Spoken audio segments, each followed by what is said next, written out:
Bonjour et bienvenue dans l'émission Bonjour chez vous. Aujourd'hui, nous allons terminer cette belle semaine en vous posant cette question. Quel est ton regard sur ta situation? Est-ce que tu la regardes avec les yeux de Dieu, avec les yeux de la foi ou simplement avec les yeux humains qui constatent la situation? Et j'en parle aujourd'hui avec mes amis Franck et Aurélie. Salut! Bonjour Evelyne. Coucou Evelyne. Moi, Ça mon va? regard, c'est que je suis bien là où je suis. C'est parfait, c'est parfait. C'est un bon début, mais ça peut aller plus C'est loin. un bon regard. Exactement. Non, mais ça peut aller plus loin. Bien, c'est pas suffisant. Ouais. Les yeux de la foi voient encore plus. C'est vrai. On va en parler. On va en parler, Aurélie. Ne t'en fais pas. Je vais changer mon regard d'ici la fin de l'émission. C'est sûr, c'est sûr. Je déclare des révélations fraîches au nom de Jésus. Et aujourd'hui, on a une rubrique C'est mon histoire, comme c'est souvent le cas les vendredis. Aujourd'hui, c'est un frère, Steve, qui est venu nous raconter son histoire. Vous allez voir qu'après un début de vie vraiment compliqué, difficile, sans beaucoup d'espoir, eh bien Dieu s'est révélé à lui et a transformé complètement sa vie. C'est l'histoire d'une conversion aujourd'hui. Wow. Et on les aime, les histoires de conversion. Quand Dieu prend une vie et la transforme à 180 degrés, c'est On énorme. voit la puissance de Dieu en action. Yes, amen, amen. Et Dieu peut le faire pour vous également. Et on va donc commencer cette émission avec Aurélie dans la pensée du jour.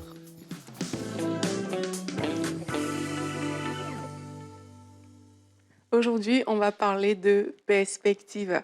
Et on va voir en fait que la perspective que toi, tu peux poser sur une situation, mais c'est elle qui va déterminer si tu avances dans la vie ou si tu fais du surplace. Lorsqu'on regarde à l'histoire du peuple d'Israël, c'est une histoire, moi, qui me parle souvent. Ils étaient dans le désert et on voit que le temps qu'ils ont fait dans le désert est venu tout simplement du fait qu'ils regardaient à certaines choses au lieu de regarder à Dieu. La Bible dit dans Deutéronome 8, « Souviens-toi de tout le chemin que l'Éternel t'a fait passer dans le désert. Il t'a humilié, il t'a fait souffrir de la faim, il t'a nourri de la manne que tu ne connaissais pas et que n'avaient pas connu tes pères, afin de t'apprendre que l'homme ne vit pas de pain seulement, mais que l'homme vit de tout ce qui sort de la bouche de l'Éternel. » En fait, les Israélites, ici dans le désert était supposé faire 11 jours, mais ça a fait 40 ans. Et ça a fait 40 ans parce qu'ils n'ont pas compris qu'ils devaient être dirigés par tout ce qui sort de la bouche de l'Éternel. Ils devaient être dirigés par la parole de Dieu et Dieu était en train de les amener vers la terre promise. Et parfois, nous-mêmes, dans nos vies, on est là, on regarde au passé, comme le peuple d'Israël, ils regardaient aux concombres qu'ils avaient en Égypte, ils regardaient à différentes choses, ils étaient en train de s'apitoyer dans le désert, au lieu de s'arrêter pour dire, mais en fait, quel est le chemin que Dieu a prévu qu'on prenne dans cette saison de notre vie? Oui, il y avait un désert. Ça ne devait faire que 11 jours. Et vous êtes là, peut-être, il y a un désert dans votre vie. Il y a des situations par lesquelles vous êtes passé. Il y a différentes choses qui vous sont arrivées dans la vie. Mais Dieu n'a pas prévu que vous demeurez là-dedans.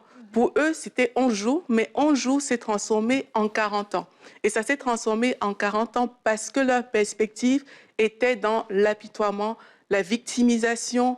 Ah oui, avant on était bien, maintenant il n'y a plus telle chose. Et bien aimé, aujourd'hui je veux te dire que quelle que soit la situation par laquelle tu passes, ne te victimise plus.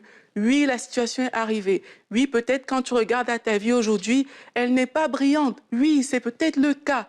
Mais c'est ta responsabilité de te tourner vers Dieu et de dire, Seigneur, je veux que toi, tu me conduises vers ce que tu as prévu pour moi. Et ça prend la foi parce que ça demande de lever les yeux. Et quand tu lèves les yeux, en fait, tu vas voir que tu iras loin. Parce que la réalité, c'est que tu n'iras jamais plus loin que ce que tes yeux ont vu.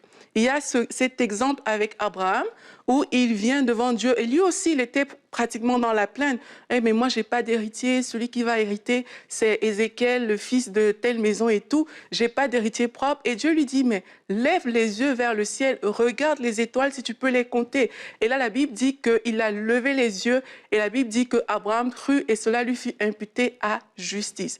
Donc, tu n'iras pas plus loin que ce que tes yeux voient.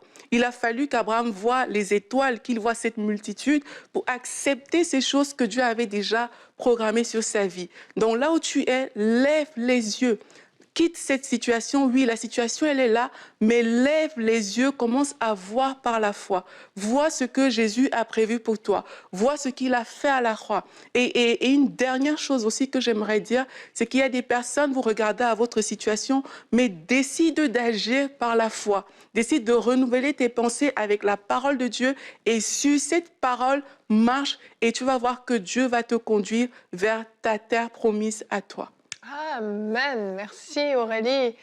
La Bible dit « vaut mieux la fin d'une chose que son commencement ». Et souvent, on reste bloqué dans le commencement qui peut être extrêmement complexe, extrêmement défavorisé, extrêmement misérable dans certaines situations, mais la fin, c'est ce que Dieu voit. Dieu voit déjà l'aboutissement. Dieu voit déjà ce qu'il a prévu de faire. Et j'ai un encouragement pour vous si vous vous sentez faible, si vous vous sentez complètement à l'écart, dans une détresse terrible. C'est notre verset du jour, 1 Corinthiens 1, au verset 27. Vous pouvez le proclamer avec moi. Mais Dieu a choisi les choses folles du monde pour confondre les sages. Dieu a choisi les choses faibles du monde pour confondre les fortes. Ce verset nous dit que si on est dans la détresse, on est dans la difficulté, on est faible, on est misérable, eh bien Dieu veut se servir de nous pour confondre ceux qui sont dans l'abondance, ceux qui sont dans la belle vie, qui sont bien et qui ne veulent pas de Dieu. Parce que vous êtes peut-être au fond du trou, mais vous avez choisi de donner votre vie au Seigneur. Vous avez choisi de vivre avec Dieu. Et Dieu va se servir de vous. Dieu va vous élever à un moment donné. Dieu va transformer votre vie à un moment donné. Mais est-ce que vous êtes capable de voir ces choses, de les voir avec les yeux de la foi, pas les yeux humains qui voient comme je te vois Aurélie, mais les yeux de la foi. Dans certaines situations, on est tellement accablé, c'est comme si le diable nous garde la tête baissée. On est tellement misérable, on baisse la tête. Mais Dieu veut qu'on lève la tête pour voir plus loin, pour voir au loin, voir ce qu'il a prévu de faire. Et ça change tout quand on a les yeux de Dieu. Je prêchais récemment, je crois que vous m'avez entendu, et je parlais de Jésus qui s'en va vers cette jeune fille de 12 ans qui était mourante et que le père entend la nouvelle alors qu'il est en route avec Jésus que finalement elle est morte. Et là, il faut, pour moi en tout cas en tant qu'enfant de Dieu, c'est un des grands privilèges extraordinaires que lorsque, humainement parlant, il n'y a plus d'espoir. Beaucoup de gens dans le monde qui ne connaissent pas Dieu sont des gens qui sont positifs, des gens qui espèrent, mais à un moment donné, quand que, humainement parlant, il n'y a plus d'espoir, c'est plus possible, ben ça s'arrête là. Mais avec Dieu, c'est jamais comme trop tard. C'est ça qui est extraordinaire. On n'est pas soumis au humainement parlant, c'est pas possible. On est dans la dimension de avec Dieu, tout est possible à celui qui croit. Yes. C'est une autre dimension. Amen. C'est ailleurs. Tu ne vois plus pareil, tu ne penses plus pareil. Jésus est arrivé, les gens pleuraient, il a dit, elle n'est pas morte, mais elle dort. Il a constaté, il a cru, il a vu qu'est-ce qu'il allait se passer, il l'a pris par la main, il l'a fait lever et elle est revenue à la vie. Amen. Humainement parlant, c'était impossible. Et peut-être que dans ta situation, c'est plus possible humainement parlant, mais avec Dieu, ce l'est. L'espérance, c'est un ingrédient d'une foi qui va être forte et agissante. La Bible a dit que, or, la foi, c'est une ferme assurance des choses qu'on espère, une démonstration de celles qu'on ne voit pas. L'espérance doit être là pour qu'on puisse être dans la foi. Mais ce n'est même pas tout. L'espérance, beaucoup de gens espèrent et ils n'obtiennent pas le résultat. Mais quand l'espérance est encore là, parce qu'on sait qu'avec Dieu, tout est possible, bien, ta foi va être fortifiée.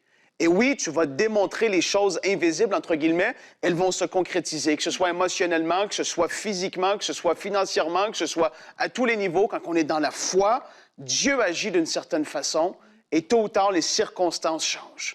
Et aujourd'hui, l'encouragement, c'est que il n'y a pas de, humainement parlant, c'est pas possible et donc c'est fini. Pour l'enfant de Dieu, il y a toujours espoir. Amen. Et c'est notre responsabilité de lever les yeux, en fait, Parce que parfois, on est juste dans l'apitoiement. On regarde à gauche, à droite, on dit, mais la vie de Evelyne est meilleure que la mienne. Mais en fait, c'est pas ça qui va t'aider, en fait. Ce qui va t'aider, c'est que tu décides consciemment de lever les yeux au ciel, mais ça doit venir de toi. Les choses ne vont pas juste tomber du ciel comme ça. Et c'est souvent ça qui manque. Et il y a des personnes, parfois tu regardes juste, tu vois, ah, mais moi, je suis au chômage et tout, mais le travail ne va pas venir cogner à ta porte. C'est toi qui dois regarder en sachant que, OK, mais en fait, moi, j'ai un Dieu qui pourvoit et je sais qu'il va pouvoir et engager les actions à la lumière de ce que la parole de Dieu t'a dit, en fait. Mais trop souvent, on ne connaît pas la parole.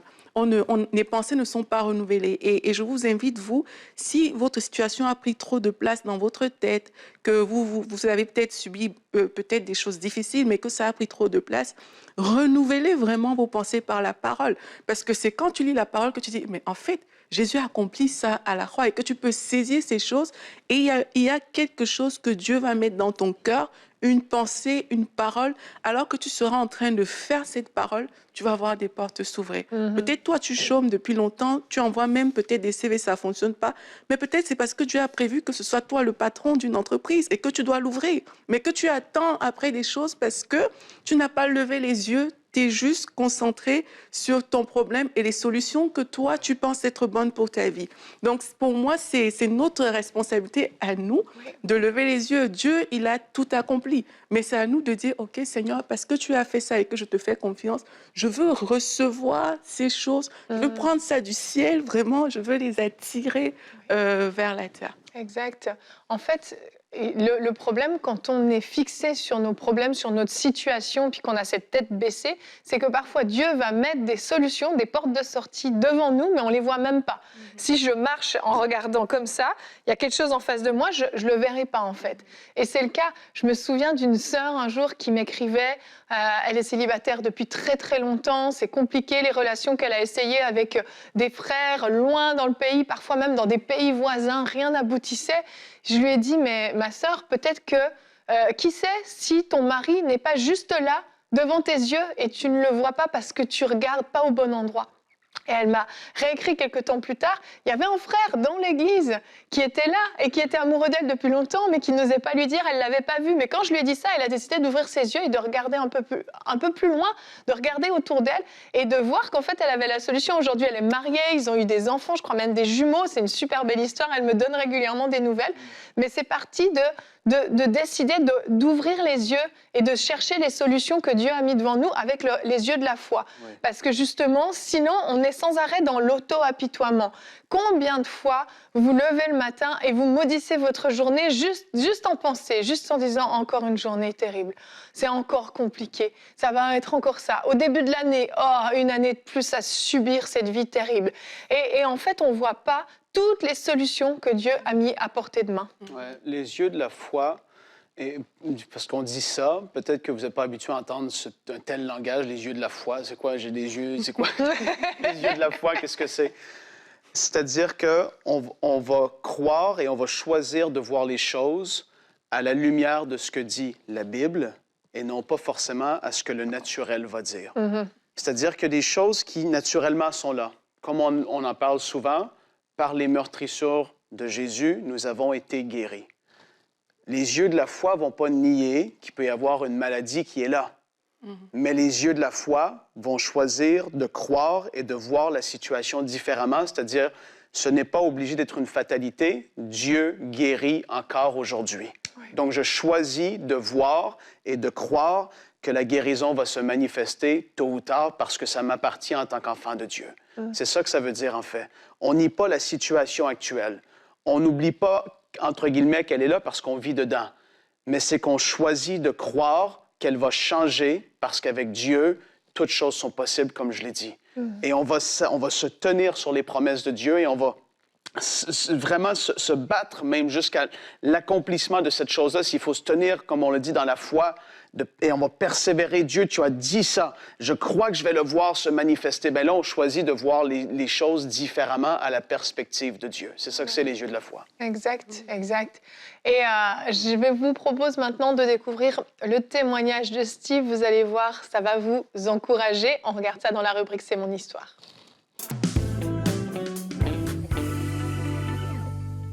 Et on se retrouve pour notre rubrique C'est mon histoire. Aujourd'hui, je reçois un frère. Il s'appelle Steve. Bonjour Steve. Bonjour Evelyne. Comment vas-tu? Ça va très bien. Super, merci d'avoir accepté de venir nous raconter ton histoire, comment tu as connu le Seigneur. Et pour commencer, donc toi, tu es né dans une famille recomposée, mais simplement, tu n'avais pas l'information que l'homme qui t'élevait n'était pas ton père. Tu l'as appris tardivement, au début de l'adolescence. Et donc, tu as eu une enfance vraiment très difficile avec lui, parce que lui savait que tu n'étais pas son fils. Oui, effectivement. En fait, c'est à l'âge de 12 ans, quand une de mes cousines me glissait entre les branches que cet homme-là n'était pas mon père. J'ai été comme un peu troublé dans mon esprit parce que toute ma jeunesse, moi, je l'avais comme toujours aimé comme un père. Puis on avait toujours cette relation quand même bien jusqu'à la naissance de ma demi-sœur. C'est à partir de là, je pourrais dire, quand moi j'ai eu 7 ans, que ma sœur est née, que j'ai commencé à subir du rejet, beaucoup de paroles sur ma vie, de malédiction qu'on pourrait dire aujourd'hui, là, de violence physique, de violence psychologique, au point où j'avais aucun repère en réalité. Je savais pas. Tu sais, quand ta vie, tu n'as aucun point pour te fixer, savoir je ressemble à qui, je suis comme qui. Moi, j'avais zéro repère. Fait que ce qui est arrivé, c'est que quand ma mère, à l'âge de 12 ans, ont vécu une rupture suite à des situations tristes, j'ai comme eu une libération de prison. Parce qu'en fait, toute ma jeunesse, c'était comme l'armée, je pourrais dire, comme plusieurs ont déjà partagé dans leur vie. Chez moi, un homme, ça pleurait pas, ça gardait les émotions. Puis c'était vraiment strict.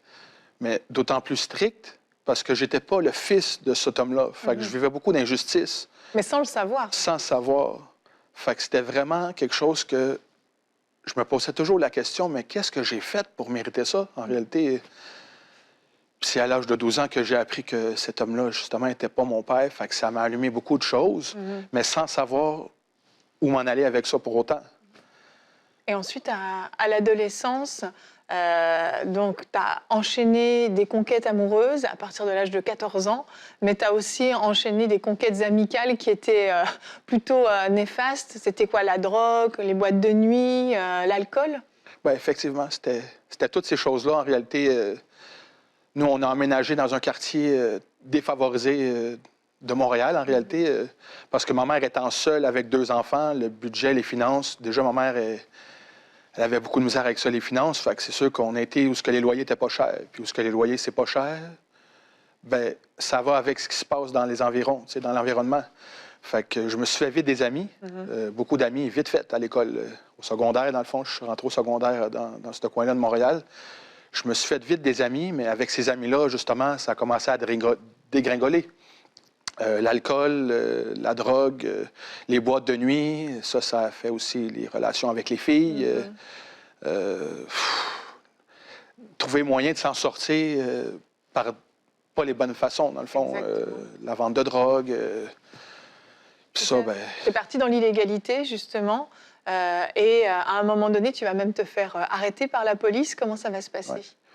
Ouais. En fait, à l'âge de 18 ans, alors que je me ramassais à un endroit à Montréal, je me suis fait arrêter, comme la majorité des gars qui sont là se font arrêter un jour. Je me suis ramassé au centre opérationnel, dans le fond, c'est comme le poste de police. Mais vu que c'était ma première offense, le juge a été vraiment pas sévère sur mon cas parce que j'avais jamais rien fait auparavant d'illégal, visible, m'avoir fait prendre. Fait que j'ai écopé de 2-3 jours de fin de semaine de poste de police. Puis après ça, je suis reparti à la maison avec une probation, garder la paix, puis aussi simple que ça, là. Toi, tu t'es dit quoi à ce moment-là? Tu t'es dit, ouf, j'ai eu de la chance? C'est que si c'est aussi facile que ça, pourquoi pas y retourner? Toi, tu te disais, bon, là, c'est tranquille, finalement, de se faire arrêter, on risque rien. Donc là, tu as continué, la vente de drogue, tout ça. Ça a duré combien de temps encore? Ça a duré, je pourrais te dire, de mes 18 ans jusqu'à mes 24 ans, grosso modo, jusqu'au jour où seconde arrestation. Sauf que ce coup-là, c'était pas une petite tape puis à la maison. Là, j'avais vraiment une sentence. J'ai eu une sentence de 2 ans moins un jour. Donc, je suis rentré dans un centre de détention provincial pour faire la peine. Mais pendant ce temps-là, il y avait des surprises. Il y avait vraiment des surprises qui m'attendaient là. Parce qu'à mon grand étonnement, je me retrouvais dans la partie adverse, dans le fond, dans le camp de l'ennemi, dans ma tête. Parce que j'étais dans un gang de rue d'un côté, puis dans cette prison-là, c'était l'autre côté. Fait qu'à tous les jours, ma vie était en danger. Ouf. Fait que c'est là où j'ai commencé à prendre conscience que fallait que je trouve une solution pour être protégé parce que, humainement parlant, c'est impossible de passer incognito dans ces places-là. Mais gloire à Dieu, il y a un ami que j'avais dans les gangs avant, lui était en prison à ce même moment-là, m'est arrivé avec Jésus. M'a parlé de Jésus, me dit qu'il faisait des réunions dans la cellule une fois par semaine, où il partageait la parole, puis il priait pour des requêtes. Fait que moi, au-delà de ça, je commençais à aller dans cette cellule-là tous les jours parce que c'est là où j'étais en sécurité. C'est là où je trouvais ma paix. Quand j'étais ailleurs, j'étais toujours sur le qui-vive. On ne sait pas ce qui va arriver. Fait que pendant ce temps-là... Tu te sentais bien dans cette cellule avec cet homme-là? Il y avait d'autres hommes qui étaient là. Tu te sentais en sécurité, donc tu y allais quoi, tous les jours? Ben, je passais mes journées avec ces gars-là jusqu'à temps que je commence à aller à l'école parce qu'il y avait une formation des adultes en prison. Fait que j'ai commencé à faire d'autres choses, mais c'est vraiment à ce moment-là où j'étais en paix puis je m'inquiétais pas pour ma vie, là. Et là, il y a eu un verset qui t'a particulièrement touché quand tu étais en prison. Tu peux nous en parler? Bien, justement, il y a un frère, en le fond, aujourd'hui, je ne sais pas s'il a donné sa vie à Jésus, mais sûrement parce que déjà, il me parlait de la parole. Fait que, mais ce jour-là, le frère, il me disait, il y a quelque chose qu'il faut que tu retiennes, c'est le plus petit verset de la Bible. Puis moi, les versets de la Bible, j'avais jamais lu la Bible, j'ai pas de background avec l'histoire de la Bible, je n'avais jamais dans ma famille de croyants ou quoi que ce soit. Mais ça, j'ai retenu ça. Il m'avait dit, c'est Jésus pleura. Puis moi, je n'étais pas quelqu'un qui était émotif. J'avais toujours grandi dans la mentalité, un homme, ça ne pleure pas, ça garde ses émotions, ça vit ça en secret. Sauf que là, quand il m'a dit ça, ça m'a touché parce que je me dis qu'il y a quelqu'un comme moi qui a souffert. Pour pleurer, c'est parce qu'il a souffert. Puis moi, j'avais beaucoup souffert dans le secret. Chose que les gens ne savaient pas trop parce que j'étais toujours souriant dans le réel. Mais à l'intérieur, tu étais malheureux. Et ce verset t'a touché, ça t'a montré un visage de ce Jésus qui t'a touché. Et finalement, ta sentence est raccourcie. Au bout de seulement 9 mois, tu peux sortir de prison, seulement entre guillemets, parce que c'est 9 mois très longs quand même. Mais au lieu de 2 ans, c'est 9 mois. Quand tu sors, comment ça marche ta vie à ce moment-là? Bien, en fait, ce qui est plate, c'est que quand j'ai sorti, quand j'ai eu ma libération conditionnelle, ben, Jésus a littéralement resté dans la prison. Il ne m'a pas suivi, puis je ne l'ai pas accompagné non plus. Fait ma vieille vie est revenue prendre le dessus. Je suis retourné dans mes vieilles fréquentations. Pas recommencer dans les trafics de stupéfiants, parce que ça, j'avais eu ma leçon, mais dans le sens de la vie de bordel, les filles. Puis à ce moment-là, quand j'ai été libéré, ben, je me suis rattaché avec une autre fille. Je me suis... Vous viviez ensemble à ce moment-là? On vivait ensemble. J'avais rencontré la fille par des réseaux Internet, parce qu'au Québec, c'est pas mal facile. Fait que la fille cherchait un homme, moi, je cherchais une femme, puis je savais pas Dieu, fait que j'étais pas en ordre dans ce niveau-là. Fait que j'ai commencé à fréquenter la fille, on a emménagé ensemble, on a eu des relations, elle est tombée enceinte. Il y a eu beaucoup de cheminement dans cette histoire-là. Puis à ce moment-là, dans ta vie, il y a aussi un autre ami qui va rentrer dans ta vie, un ancien ami à toi, qui lui est chrétien. Et il va revenir te parler de Jésus et il va te dire une phrase qui va te toucher. Oui. Lui, à ce moment-là, quand j'étais chez cette copine-là que j'avais à l'époque, lui, il venait quand même me visiter de temps en temps, sauf que là, depuis ma libération, quelques mois après, quand il est revenu, il n'avait pas la même attitude. Il venait souvent en me disant que je devais renoncer à plein de choses, tu sais, que je devais arrêter de fumer, de boire, de la pornographie, que je devais lâcher ma copine, l'adultère, tu sais, la pornographie, tout ce que j'étais dedans, il fallait tout, j'abandonne ça. Mais c'était quelque chose qui était dur d'arrêter quand tu ne sais pas pourquoi. Sauf qu'il y a une chose dans tout ce qu'il me dit que j'ai retenu, c'est que quand je serais tanné de ma vie, puis que je voulais avoir un nouveau départ, que Jésus me donnerait une nouvelle vie. Ça m'a resté. Et à un moment donné, c'est ça, ta copine, elle tombe enceinte, elle décide de se faire avorter, de te quitter. Donc toi, tu te retrouves au fond du trou et tu te souviens de cette parole, Jésus peut te donner une nouvelle vie. Là, tu vas l'appeler, ton ami, il va venir te voir et il va te faire répéter une prière, c'est ça? C'est ça. Comme plusieurs de mes amis connaissaient mon parcours, mon ancienne vie, pas à ce moment-là, mais tout ce que j'avais vécu jusqu'à présent, se doutaient de ma sérieuxité dans la chose. Fait il m'a fait faire la prière de repentance à plusieurs fois avant d'aller dans un culte la première fois, pour être sûr que j'étais sérieux, mais encore là, j'avais rien vécu, j'avais pas... Puis j'étais encore un peu... Tu étais sincère avec Dieu, mais tu ressentais rien, tu c'est ça, rien. Parce que je m'attendais vraiment à vivre quelque chose. Fait Et il t'a emmené dans une église, ensuite. Dans cette église, il y a de la musique, de la louange autour de toi. Et puis toi, tu regardes un peu partout parce que tu t'attends à vivre quelque chose. Et qu'est-ce qui va se passer dans cette église? Ça a été vraiment le plus beau moment que je me souviens encore jusqu'à aujourd'hui, où j'ai été libéré. Je sais aujourd'hui de quoi, parce que j'avais plein de démons. Dans ce temps-là, je sais, j'étais aux prises avec plein de choses. Puis ce jour-là, quand j'étais dans la rangée avec lui et sa femme... puis plein de gens que je connaissais pas. Ils m'avaient fait la prière de repentance encore avant d'entrer, mais sans encore d'avoir d'effet, tu sais. Mais là, à ce moment-là, pendant la louange d'adoration, au début, le chant un peu rythmique, ça, je connaissais ça, mais dans le temps d'adoration, il y a un chant que la chante, elle commence à chanter. Puis là, il me dit, ce coup-là, arrête de chercher partout où ce que tu peux voir avec tes yeux. Mais on va faire une prière différente, ce coup-là, tu sais. On va faire une prière du cœur, dans le fond, qu'il a faite. J'ai vraiment invité le Seigneur à venir me montrer qu'il était vivant, de venir me toucher.